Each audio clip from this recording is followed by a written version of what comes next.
Hi and welcome to the Linear Algebra course and also welcome to the Fahad Hussain YouTube channel. Maths behind artificial intelligence के अंदर हम linear algebra पढ़ रहे हैं और अब तक हम डिफरेंट सेशंस के अंदर डिफरेंट वो टॉपिक्स कवर कर चुके हैं जो मशीन लर्निंग या डीप लर्निंग के लिए बहुत इंपॉर्टेंट हो सकते हैं। इस वीडियो सेशन पे हम जानेंगे कि लीनियरली डिपेंडेंट और लीनियरली इंडिपेंडेंट ऑफ वैक्टर्स क्या है। लिहाजा वीडियो को फर्दर स्टार्ट करने से पहले मैं बताता चलूँ कि इससे रिलेटेड जितनी वीडियोज़ हैं वो मेरे यूट्यूब चैनल पर मौजूद हैं। आप फहद हुसैन सी से सर्च करके मेरे यूट्यूब चैनल पर आने के बाद इसके प्लेलिस्ट पर जाओगे, वो तमाम वीडियोज़ जो कि डिफरेंट डिसिप्लिन्स की हैं यहाँ पर मौजूद हैं। विद ईज़ आप इन्हें वॉच कर सकते हैं और इसी तरह इसमें इस्तेमाल होने वाले पीपीटी फाइल या कंटेंट रिलेटेड मटेरियल मेरे ब्लॉग फहद हुसैन cs.blogspot.com पे मौजूद हैं। यहाँ पर आने के बाद वो तमाम चीज़ें आप फ्रीली डाउनलोड कर सकेंगे। लिहाजा अगर आप चैनल पे नए हो, चैनल को सब्सक्राइब नहीं किया तो चैनल को ज़रूर सब्सक्राइब करें ताकि अपकमिंग वीडियोज़ के हवाले से आपको बर वक्त जानकारी मिले और इसी तरह की नई चीज़ें बर वक्त आसानी के साथ आप सीख सकें।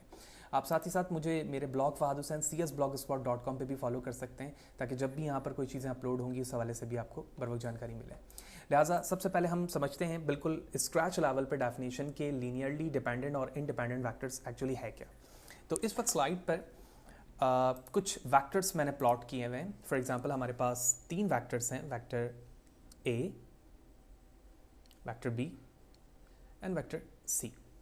इसी तरह इन 3 वैक्टर्स में हमें एक combination in a form of the equation एक वैक्टर मौजूद है सी जो कि बराबर है a + 2b के।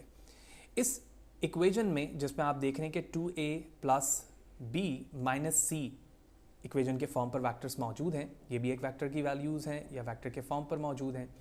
अब यहाँ पर c की वैल्यू हमें अवेलेबल है इस वेक्टर के फॉर्म पर 2a + 2b, तो हम इस c की जगह वेक्टर की वैल्यू पुट कर लेते हैं। तो यहाँ पर मैंने वेक्टर की वैल्यू पुट कर दिया और उसके बाद जिस तरह भी सिस्टमैटिक ऑफ इक्वेजन सॉल्व की जाती है वो सॉल्व की जाएगी। अब यहाँ पर सवाल ये है कि अगर आप c की वैल्यू देखें तो ये इन the form of the a and b है और इनिशियली हमारे पास जो 3 वैक्टर्स थे उसमें a भी मौजूद है और b भी मौजूद है। लिहाजा in the form of this equation या this example we can say that here c is written in the term of the a and b, means it is unnecessary information according to this equation. So this systematical equation where the value of c is based on a and b, that is said to be a linear dependent vector. तो ऐसा vector जिसके अंदर उसकी value किसी previous vector की values पर depend करती हो या बेस करती हो, उस चीज़ को हम लीनियरली डिपेंडेंट वैक्टर्स कहेंगे। इसी चीज़ को अगर हम रिवर्स कर दें, and if none of the vector can be written in the term of the others, so it is called or said to be a linear independent vectors। यानी for example हम c की value यहाँ पर assume करते हैं कि ये है d + 3e। तो इस वक्त आप देख रहे हैं कि यहाँ पर d और e जो है in form of a, b और c नहीं है जो कि इनिशियल पहले वैक्टर्स की वैल्यू थी, तो इस चीज़ को कहा जाएगा लीनियरली इंडिपेंडेंट वैक्टर्स।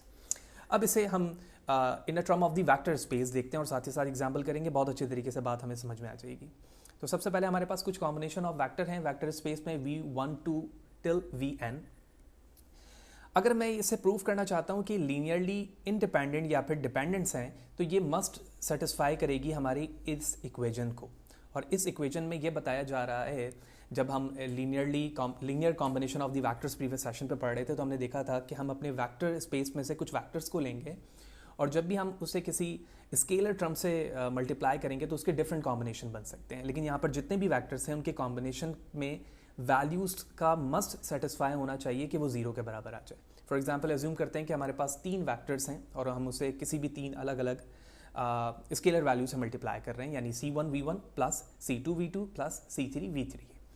अब अगर इसको सिस्टम ऑफ द इक्वेजन के ज़रिए से सॉल्व किया गया और सॉल्व करने के बाद हमारे पास c1 की वैल्यू भी 0 के बराबर आ गई, c2 की वैल्यू भी 0 के बराबर आ गई और c3 की वैल्यू भी 0 के बराबर आ गई। तो इस फॉर्म को मैं ये कहूँगा कि ये इस वक्त लीनियरली इंडिपेंडेंट वैक्टर्स हैं। इसी चीज़ को हम रिवर्स करते हैं। इसी तरह मैंने इसी इक्वेजन्स को दोबारा किसी दूसरे स्केलर वैल्यूज़ के साथ सॉल्व किया और उसमें से एक वैल्यू 0 के बराबर नहीं आती है, बाकी दोनों आ जाती है, या डिफरेंट वैक्टर्स जो आपने लिए हैं वो 0 के बराबर आ जाती है। तो मैं से कह सकता हूँ कि लीनियरली डिपेंडेंट वैक्टर्स हैं। तो होपफुली दोनों कॉन्सेप्ट आपको समझ में आ गया होगा कि लीनियरली डिपेंडेंट और इंडिपेंडेंट से क्या मुराद है। अब कुछ बुक रिलेटेड डेफिनेशन समझते हैं, हमें और भी बेहतर तरीके से ये बात समझ में आ जाएगी, फिर एग्जाम्पल करेंगे।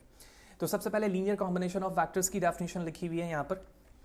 तो सबसे पहली definition, linear combination of the vector a1 to an, यानी जितने कॉम्बिनेशन है आपके पास फैक्टर की वो तमाम वैल्यूज़ और इसके जो कोफिशिएंट हैं विच मीन स्केलर वैल्यूज़ हैं वो x1 से एक्स एन हो सकते हैं in a form of the vector, तो इसे कहा जा सकता है linear combination of the vector. ये प्रीवियस सेशन पे हम देख चुके हैं। Linear combination of the vector बिल्कुल इस तरह से लिखा जाता है, are called trivial if all the coefficient are zero. जो अभी हमने देखा कि अगर तमाम कोफिशेंट इसके वैल्यूज जीरो के बराबर आ जाएं, जो मैंने पहले एग्जाम्पल पे कहा था, तो ये आपके डेफिनेशन के मुताबिक जीरो के बराबर आएंगे। इसी तरह अगर मैं इसको रिवर्स कर दूं तो इसमें से एक भी टर्म नॉट जीरो के बराबर आ जाएगा, तो ये बिल्कुल यही चीज़ डेफिनेशन पे भी यहाँ पे नॉन लीनियर कॉम्बिनेशन के फॉर्म पर बताई जा रही है।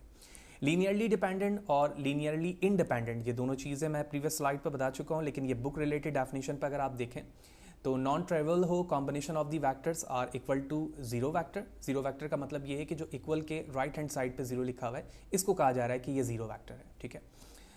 That is the vector a1 to an are linearly independent if x1 a1 till to the x and an equal to 0। तो ये हमारा जीरो वैक्टर है। and only if x1 equal to 0 and till the all values will be 0, अगर सारी 0 आ रही है तो directly वो linearly independent होगा। और linearly dependent में non trivial combination of these vector है and is equal to the zero vector as well. उसमें से एक भी वैल्यूज अगर जीरो आ जाती है तो वो उसी डेफिनेशन पर पूरा उतरेगी। तो होपफुली बेसिक डेफिनेशन आपको समझ में आ गई होगी। अब हम कोई सिस्टम ऑफ द इक्वेशंस लेते हैं in term of the vector space, और इस वक्त ऑनलाइन एक हमारे पास लिंक मौजूद है math.odu.edu। इस पर हम चलते हैं और यहाँ पे जाके एक एग्जांपल करते हैं। ओके, तो हम लीनियर इंडिपेंडेंस और डिपेंडेंस के इस लिंक पर मौजूद हैं math.odu.edu। यहाँ पर आकर आप इनकी प्रैक्टिस कर सकते हैं। लीनियर कॉम्बिनेशन पे नंबर ऑफ फैक्टर्स आप जितनी एग्जांपल में इस्तेमाल करना चाहें कर सकते हैं। मैं इस वक्त वेक्टर स्पेस 2 ले रहा हूँ, तो नंबर ऑफ वैक्टर्स की क्वांटिटी 2 डायमेंशन पर बताते हुए वेक्टर स्पेस भी 2 ले रहा हूँ। और उसके बाद मैंने सबमिट कर दिया। सबमिट करने के बाद आपको वेक्टर की वैल्यूज़ बतानी होगी, आप कोई भी ले सकते हैं। तो मैंने लिखा फर्स्ट वेक्टर में 1 and -1, देन 1 and 2, ठीक है। ये कुछ मैंने वेक्टर्स की वैल्यू लिखी है। उसके बाद मैंने इसे सबमिट कर दिया। जैसे आप सबमिट करेंगे तो ये by using the echelon form of the linear combination of factor जिस तरह से हम सॉल्व करते हैं, उसी मेथड्स को इस्तेमाल करते हुए इसने 1, -1, 1 and 2 के इक्वेशंस को बनाया। और बनाने के बाद ये इक्वेशन देख रहे हैं आप, जैसे C1 मल्टीप्लाई हो रहा है वेक्टर 1 से, फिर C2 मल्टीप्लाई हो रहा है वेक्टर 2 से, और ये 0 के बराबर आना चाहिए। ये एशेलॉन फॉर्म पर इसको कन्वर्ट किया गया और उसके बाद C1 और C2 की वैल्यू को सॉल्व किया जाएगा। मुमकिन है कि आपने ये मैथ्स में पढ़ा हो, क्योंकि हमारा जो फोकस है वो मैथ्स के सोल्यूशन पे नहीं है बल्कि लॉजिकल अंडरस्टैंडिंग पर है कि कौन सी चीज़ कैसे बन रही है और वो किस चीज़ को रिप्रेजेंट कर रही है। तो ये इक्वेशंस के फॉर्म पर आने के बाद इसको मज़ीद सॉल्व किया गया, यानी C1 और C2 की वैल्यू निकाली गई, तो ये दोनों ही 0 के बराबर आ चुके हैं। और हमने डेफिनेशन पे देखा जब हम 2 वैक्टर या 3 वैक्टर वटेवर जितने भी वैक्टर स्पेस की वैल्यू ले रहे हैं, अगर वो तमाम 0 के बराबर आ जाए तो वो लीनियरली इंडिपेंडेंट होगी, और यहाँ पर ये चीज़ प्रूव हो गई। तो इस तरह से आप चाहें तो डिफरेंट वैक्टर्स की स्पेस वैल्यूज़ देकर उसको ट्राई कर सकते हैं कि उसमें लीनियरली डिपेंडेंट और इंडिपेंडेंट की वैल्यू किस तरह से सॉल्व हो रही है। तो होपफुली ये तमाम चीज़ें बातें आपको क्लियर होंगी। फिर भी कोई सवाल है, कोई चीज़ अगर समझ में नहीं आई है, कमेंट सेशन पर ज़रूर पूछें। कोशिश करूँगा बर वक्त जवाब दे सकूँ। वीडियो अच्छी लगी हो तो लाइक करें, ज़्यादा लोगों को शेयर करें। नेक्स्ट सेशन पर मुलाकात होती है। Thank you.